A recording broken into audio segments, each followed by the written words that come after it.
Vitamin D वसा में घुलनशील सबसे महत्वपूर्ण विटामिन होता है। इसे अस्थिक विकृति नाशक विटामिन भी कहते हैं। इसकी खोज मेलम्बी ने की थी। उन्होंने रिकेट्स पीड़ित कुत्तों को जब कॉड लिवर ऑयल या यकृत का तेल दिया गया तो वे कुत्ते इस रोग से मुक्त हो गए। इसके अलावा उन्होंने कॉड लिवर ऑयल का ऑक्सीकरण करके विटामिन ए को अलग करने के पश्चात भी उसमें से विटामिन डी प्राप्त किया। मैकोलम ने अपने प्रयोग एवं अनुसंधानों से यह बताया कि विटामिन डी जो है वो अन्य विटामिनों से भिन्न है और यह रिकेट्स रोग में महत्वपूर्ण भूमिका निभाता है। स्टीनबॉक ने यह सिद्ध किया कि कॉड लिवर ऑयल में से विटामिन ए को निकालने के बाद भी उसमें रिकेट्स प्रतिरोधक पदार्थ उपस्थित रहता है, जिसके गुणधर्म जो है वो विटामिन ए से अलग होते हैं। 1924 में हैस ने भोज्य पदार्थों पर सूर्य की पराबैंगनी किरणों से प्रभाव से यह देखा कि कुछ भोज्य पदार्थों में पराबैंगनी किरणों की सहायता से भी रिकेट्स प्रतिरोधक विटामिन को बनाया जा सकता है और विभिन्न प्रयोग पर उन्होंने यह निष्कर्ष निकाला कि स्टेरॉइड तेल युक्त को जब धूप में रखा जाता है तो उनमें विटामिन डी उत्पन्न हो जाता है या उस तेल में रिकेट्स प्रतिरोधक क्षमता उत्पन्न हो जाती है। बॉर्न विज ने क्रियाशील अर्गोस्ट्रॉल से विटामिन डी को रवे के रूप में पृथक किया था। 1937 में शेक ने क्रियाशील 7-डिहाइड्रोकोलेस्ट्रॉल से विटामिन डी को रवे के रूप में पृथक किया था।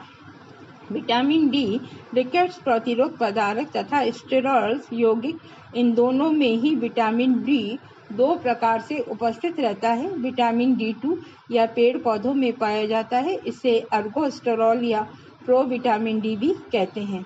अर्गोस्टेरॉल पर सूर्य की पराबैंगनी किरणों की क्रिया कराने से कैल्सिफेरॉल बनता है। फफूंदी एवं खमीर में सबसे ज्यादा पाया जाता है। विटामिन डी3 इसे 7-डिहाइड्रोकोलेस्ट्रॉल कहते हैं। यह मछली के तेल में पाया जाता है। मनुष्य की त्वचा के नीचे 7-डिहाइड्रोकोलेस्ट्रॉल उपस्थित होता है, जो सूर्य की पराबैंगनी किरणों के कारण विटामिन डी में परिवर्तित हो जाता है। विटामिन डी की विशेषता यदि हम देखें तो यह शुद्ध रूप से सफेद रंग का रवेदार गंध रहित पदार्थ होता है। यह ताप, क्षार एवं ऑक्सीकरण के प्रति भी स्थिर होता है। यह वसा एवं वसा संबंधित गोलकों में जैसे ईथर, बेंजीन और क्लोरोफॉर्म में घुलनशील होता है। विटामिन डी का शोषण भोजन द्वारा ग्रहण किया गया विटामिन डी छोटी आंत द्वारा अवशोषित हो जाता है। पित्त रस तथा वसा इसके अवशोषण में सहायता करते हैं। विटामिन डी के अवशोषण कई ऐसे कारक होते हैं जो इसके अवशोषण में बाधा उत्पन्न करते हैं, जैसे अग्नाशय में सूजन आ जाने पर विटामिन डी का अवशोषण नहीं होता है। छोटी आत्मी अवशोषण के बाद श्लेष्मिक झिल्ली से यह विटामिन लसिका वाहिनियों द्वारा रक्त नलिकाओं में पहुंचता है और यहां से संपूर्ण शरीर में चला जाता है। संग्रह की दृष्टि से हम यदि देखें तो विटामिन डी का संग्रह मुख्य रूप से हमारी त्वचा में होता है, मस्तिष्क में होता है और यकृत में रहता है। इसकी कुछ मात्रा रक्त, फेफड़ों और प्लीहा में भी संग्रहित रहती है। विटामिन डी जल में अघुलनशील होता है, इसलिए इसका मूत्र द्वारा विसर्जन नहीं होता है। अल्प मात्रा में यह मल के साथ शरीर से विसर्जित हो जाता है। इसको यदि हम देखें तो इसको अंतर्राष्ट्रीय इकाई में नापते हैं। एक अंतर्राष्ट्रीय इकाई बराबर 0.025 माइक्रोग्राम के बराबर होती है। अब यदि हम देखें विटामिन डी के कार्य, कैल्शियम तथा फास्फोरस के अवशोषण में सहायता करता है। विटामिन डी छोटी आंत में कैल्शियम तथा फास्फोरस के अवशोषण को नियंत्रित करता है। इसके अभाव में इन दोनों ही खनिज लवणों की अवशोषण शरीर में नहीं हो पाता है। परिणामतः हमारे शरीर में कैल्शियम और फास्फोरस बिना अवशोषित हुए ही शरीर से निष्कासित हो जाते हैं। इस कारण अस्थियों तथा हमारे दांतों का विकास नहीं हो पाता है। अस्थियों के निर्माण में कैल्शियम तथा फास्फोरस अस्थियों के निर्माण में, वृद्धि में और विकास में सहायक होते हैं। आहार द्वारा ग्रहण किया गया कैल्शियम तथा फास्फोरस का अवशोषण विटामिन डी की उपस्थिति में ही होता है।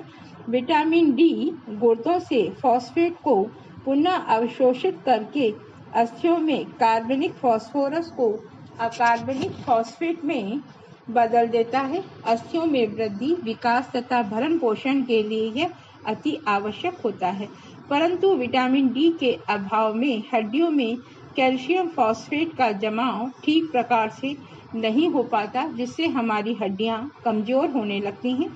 शरीर में कैल्शियम तथा फास्फोरस के ठीक प्रकार से अवशोषण न हो पाने के कारण बालक में रिकेट्स तथा बड़ों में ऑस्टियोमलेशिया हो जाता है तथा इस विटामिन की कमी से रक्त प्लाज्मा में साइट्रिक अम्ल की मात्रा बहुत कम हो जाती है। अतः अस्थि निर्माण की जो प्रक्रिया होती है वह भी धीरे धीरे कम होती जाती है, जिससे हम देखते हैं छोटे बच्चों की जो खोपड़ी की हड्डी वो कमजोर हो जाती है और उस पर कई बार हम गड्ढे भी देखते हैं। दांतों को मजबूत करने के लिए कैल्शियम दांतों के स्वास्थ्य के लिए आवश्यक है। विटामिन डी दांतों के डेंटिन तथा एनामल वाले भाग में कैल्शियम फॉस्फेट के जमाव में मदद करता है, परंतु विटामिन डी यदि कम हो तो कैल्शियम फॉस्फेट का जमाव नहीं हो पाता है। अतः हमारे दांत कमजोर हो जाते हैं और टूटकर गिरने लगते हैं। विटामिन डी आंतों की श्लेष्मिक झिल्लियों को कैल्शियम तथा फास्फोरस युक्त लवण के शोषण के लिए उपयोगी बनाता है। विटामिन डी की कमी से कैल्शियम के शोषण में भी कमी आ जाती है। रक्त में कैल्शियम तथा फास्फोरस की मात्रा को नियंत्रित करना। विटामिन डी द्वारा रक्त में कैल्शियम तथा फास्फोरस की मात्रा कम हो जाती है। जब कभी भी रक्त में कैल्शियम तथा फास्फोरस की कमी हो जाती है तो दोनों ही हड्डियों से निकलकर हम देखते हैं रक्त में मिल जाते हैं तथा रक्त में कैल्शियम और फास्फोरस की मात्रा उपलब्ध हो जाती है।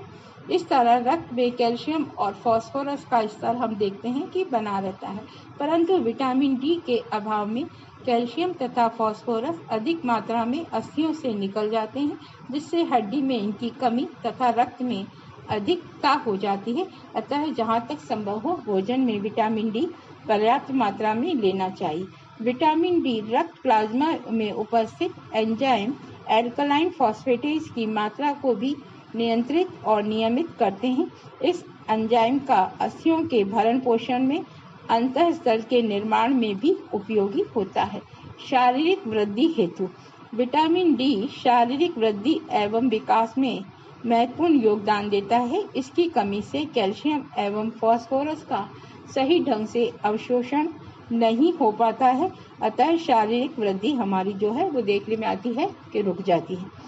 पैराथायरॉयड ग्रंथि पर नियंत्रण विटामिन डी पैराथायरॉयड ग्रंथियों में से निकलने वाले हार्मोन को नियंत्रित एवं नियमित करते हैं। यह हार्मोन अस्थियों में से कैल्शियम तथा फॉस्फेट को निकालकर रक्त में मिला देता है, अतः अतिरिक्त फॉस्फेट की मूत्र द्वारा विसर्जित कर देता है और रक्त में कैल्शियम का